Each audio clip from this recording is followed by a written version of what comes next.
નમસ્કાર, હું કમલેશ પ્રવાસ ડાયરીમાં તમારું સ્વાગત છે। આજે આપણે રુદ્રાણી જાગીરની મુલાકાત લેશું, જે ભુજથી 12 કિલોમીટરના અંતરે આવેલું છે।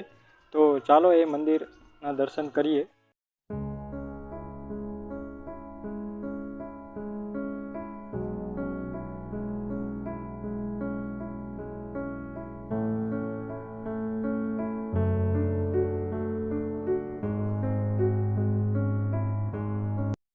તો આપણી સાથે છે ન્યાલગીરી બાપુ, જે આ મંદિર વિશે થોડી વાત કરશે। તો બાપુ જણાવો થોડું।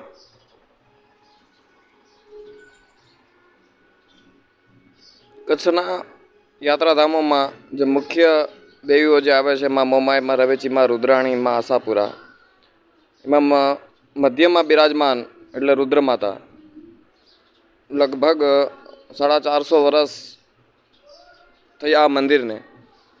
કચ્છના મહારાજા રાવ દેસડજી બીજા હતા, એમને આ મંદિર કિલ્લાબંધ મંદિર બંધાવેલું, અને તે સમયે જાગીરની સ્થાપના થઈ, અને પ્રથમ મહંત અને પૂજા કરનાર રવથી જે આવેલા હતા માતાજી, એ શ્યામબાઈમાં, એમને એ આવ્યા પછી આ મંદિર બંધાવ્યું અને પૂજા ચાલુ કરીને જાગીરની સ્થાપના કરી રાવ દેસડજી બાબા બીજાના ટાઈમમાં। 400 વર્ષ જૂની મહારુદ્રાણી જાગીર શાંત સ્થળ છે। અહીંયા સાંજે મહાઆરતી થાય છે।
આ મંદિરમાં મોમાઈમાં, રવેચીમાં, રુદ્રાણીમાં અને આશાપુરામાં બિરાજમાન છે।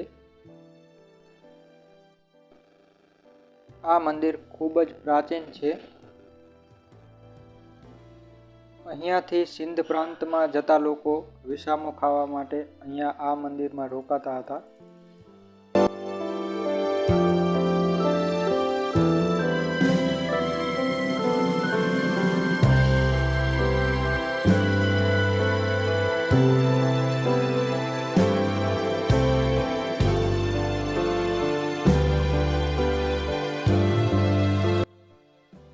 મંદિરના પરિસરમાં ઘણા મંદિરો આવેલા છે।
મંદિરની બાજુમાં રુદ્રમાતા ડેમ આવેલો છે।